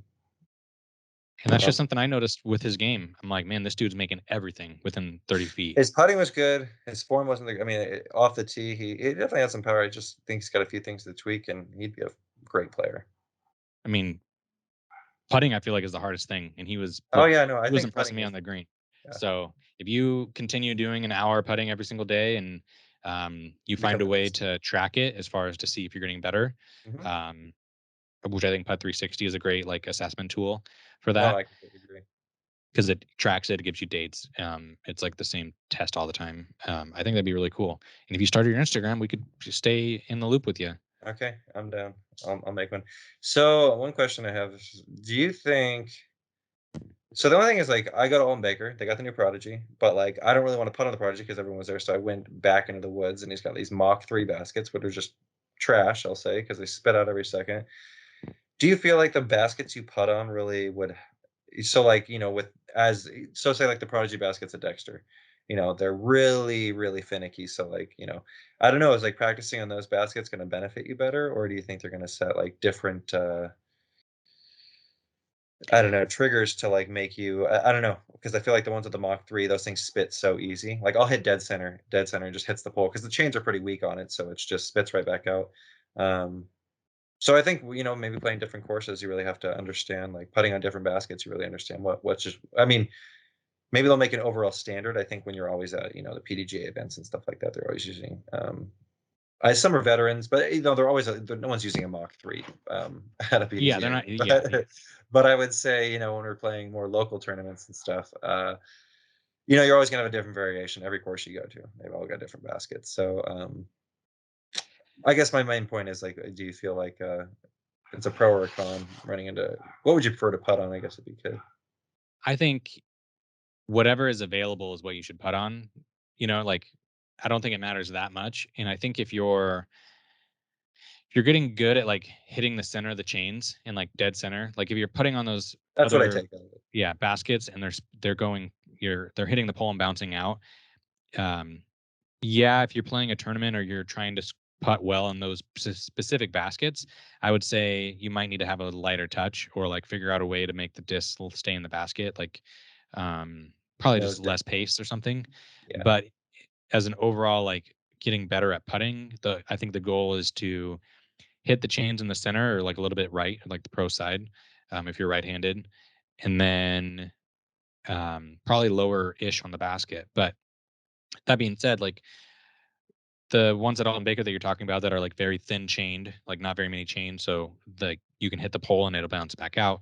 The Prodigy baskets that are at Dexter are like those big, heavy outside chains, Much thicker chains. much thicker Yeah. chains, You and hit left or right on that, you're more likely getting they spit spit out. out. So yeah, I think yeah, you might have to like. I feel like if you're playing a tournament on Oh, a with what's specific set available of and let baskets, people yeah, set try that. to figure out your pace that you're putting to make that makes sense that you're not going to have spit outs. But um, It's hard to make those variations, especially if you go to a course that you never played and you're playing a tournament there. Like, say I never went and played Wheatland, and I go up there and I'm like, "Oh, you guys have." I mean, I don't, I can't remember what they even have over there. I know it's not bad baskets, but so I did have Mach 3s, and I'm used to playing on all the Prodigy baskets at Dexter, and I'm like, "Okay," and I'll come here, and it just keeps spitting out, and I'm like I mean, it's just like you said, putt with what you got with. So I think if you understand, like, if you can get a variation of every basket, I get or as much as you can, because sometimes you play courses that don't really have good baskets at all, but, play with what you got.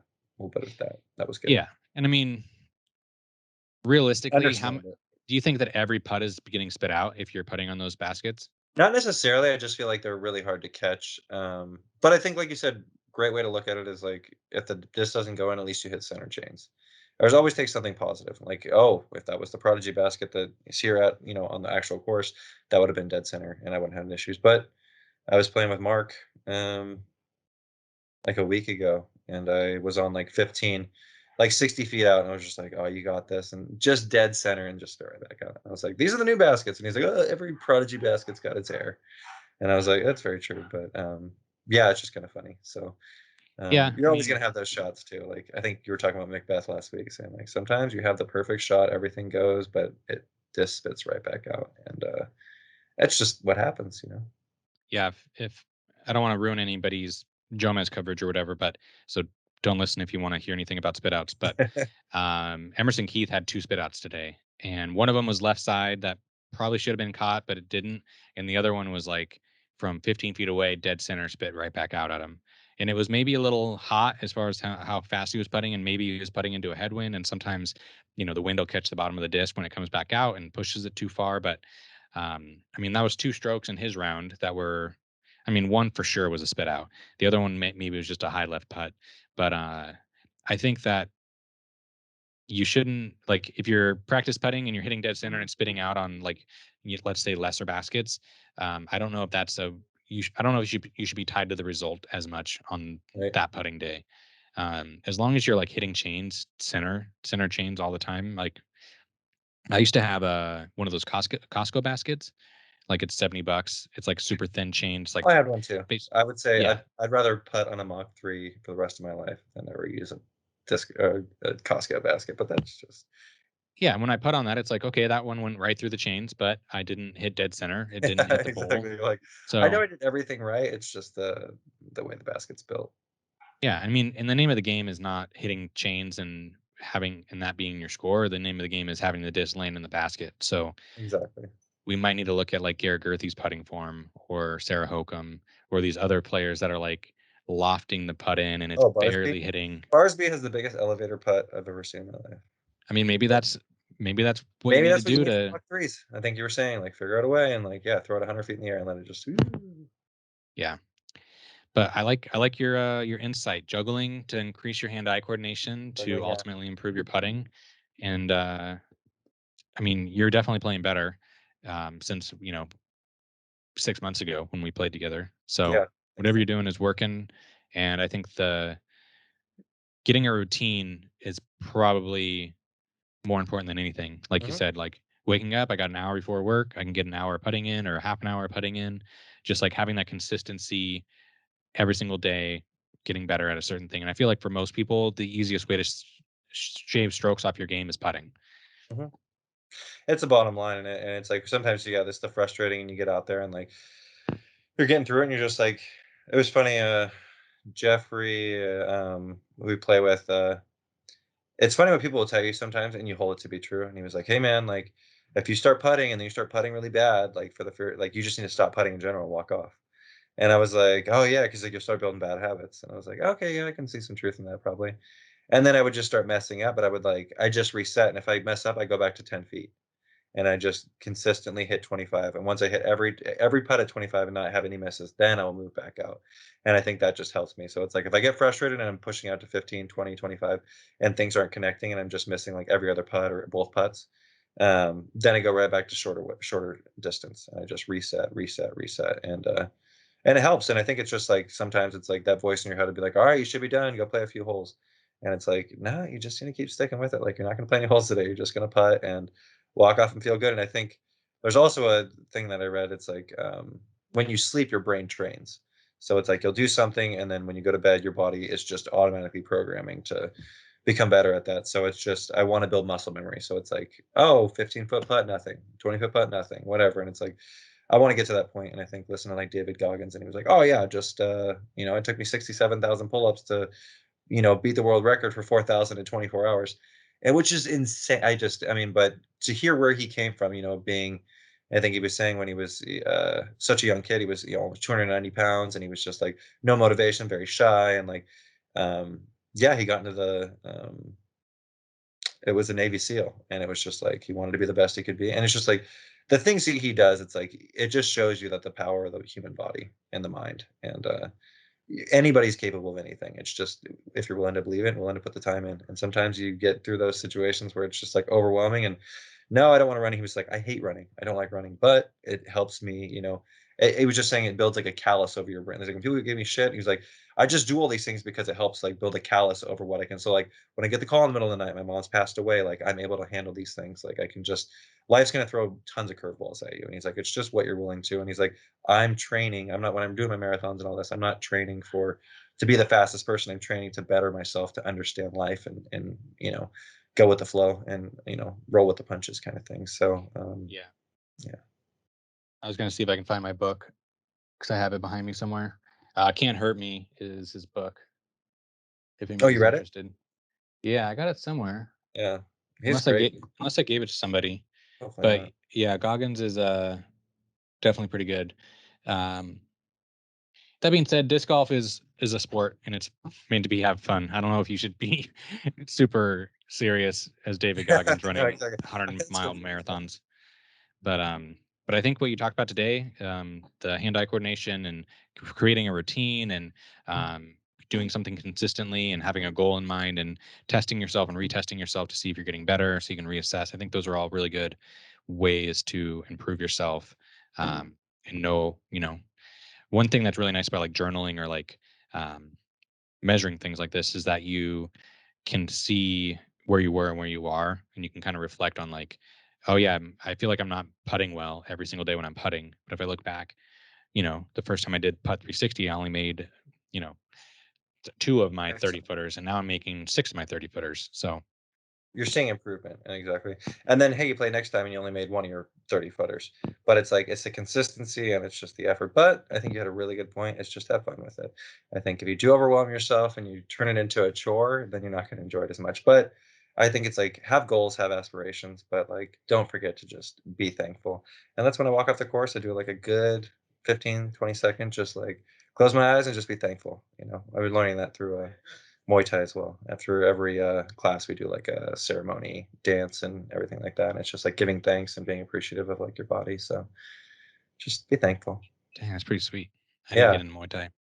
yeah. Come join me, man. First two classes are free, but I'm telling you, when you do jump roping for 15 minutes, it's yeah. No, I mean, I thought I was like going to the gym, and I was like, yeah, I kind of built up good tolerance. I have some cardio, and that'll give you a reality check. That'll make you humble. Yeah, it's different. Oh yeah, Uh, Back in the day, like people would come from football practice and like you played football all season, and then you go to the wrestling room and you think you're in shape, and like the first day of wrestling practice, you're just beat. It's like totally you're like, different. oh, this is a completely different Yeah, experience. I'm sure that's how Muay Thai is. It's Definitely, like yeah. totally different muscles. Yeah, but yeah, that's kind of our podcast. I think today Yeah. we talked about Discmania's new manufacturing, which is really awesome. I'm excited to be able to order discs whenever I want to and not be limited, like not be reliant on when releases happen with this. I just Exactly, want to and be then able to be go the to a first site one and to be get like, it. yeah, please let Definitely. me buy these. Um, That'll make things and what's that? that'll make things so much easier. So much easier. And I think it's going to help the, like the, I want to say Discmania's branding, because branding is what people say of you, like your company. And I feel like Discmania has kind of like been branded as like this company that never has enough stock, like overhyped stuff and never produces enough. And now that they can control the production, I think moving forward, they're going to be a big, big player. I think Discmania is going to be one of the bigger companies Well, I moving think they forward. are the number one retailer in Europe, or I think they're the number one favored disc golf. They might be. I know I Latitude don't know if I makes read most that of when they it. were stating that they were creating a Europe store, that they were saying Discmania is the number one sought after disc in Europe. But I mean, or Discmania discs, but don't quote me on that. They might be the most sought after, but I mean, as far as like sales, like you can only sell as much as you can produce, and they've been limited by other companies telling them Yeah, yes or no. So forget it. that's good news. I think that's also going to show that like Eagle and Simon are going to be cashing more checks, and hopefully a lot more people on the roster are going to be Yeah, I well mean, it goes for supported. everybody. Yeah, like I said, with Ella possibly, or even Perkins, like it's exciting to see what opportunities could arise for those people. Yeah, pretty sweet. Big exciting news from Discmania. And then the World Championships. Nate Sexton is up there, tied for second, and Who do you think's taking it? You still going for Rick? I want Rick. He's pretty far back though, and it's in the woods. And I know Rick is good in the woods, but Said anybody. Emerson just seems to have the courses dialed, and he might choke again. I don't want to say he choked last time he was at Worlds and he was leading most of the tournament, but um, I still think the 1050 boys like Calvin, Eagle, Paul, Ricky, Chris Dickerson, I feel like those guys are going to have some runs at the title for the next two rounds. I'm not Yeah. sure if they're going to win it, but There's going to be Calvin some being in the races lead. up to the top, so I want to see what happens. But yeah, let's see if Paige or Macbeth get another world champ under their belt. Yeah, we're going to see two new sixes. I don't think we're going to see sixes. I think we're going to see maybe a couple two times with Maybe Katrina a three-peat. Allen. And I don't know. Who knows? Maybe we might have like a Haley King and an Ezra Aderhold world champs. How weird! How crazy! But Yeah. it's exciting, man. That's what I said. It's anybody's game with it's two rounds left, and then it's them doing such a wordy course, and then even with like I think you had a good point back in early in the podcast with the women playing the fort and then going back to Yeah, they're playing Mulligans tomorrow, and then they're Mulligans playing the and Fort the last day. So the women still have like two different courses to kind of like, I don't know, maybe not level the playing show off their field, but skill. Yeah, exactly. But I mean, some are are playing much better than others on those courses. So that one's but with the fort being the last two for the MPO. Yeah, I think that really sets it apart of like who's playing really well and who's not. But every round is different, and I think it's just seeing how it goes. yeah, I think the 1050 boys are gonna consistently be playing well. So Calvin might just walk home and will win by a couple strokes. But Yeah, yeah, we'll see. He's a beast. Yeah, yeah, it'd makes be cool if he sense. won it. Hmm. Um, we'll check in with everybody after Worlds probably next week and kind of talk about what happened. If you guys want to continue listening, thanks for listening to Daniel and I rant about Worlds and Thanks, uh, everyone. our own personal game and how we're trying to get better. And stay tuned for the next one. Thanks for listening, guys. Thank you.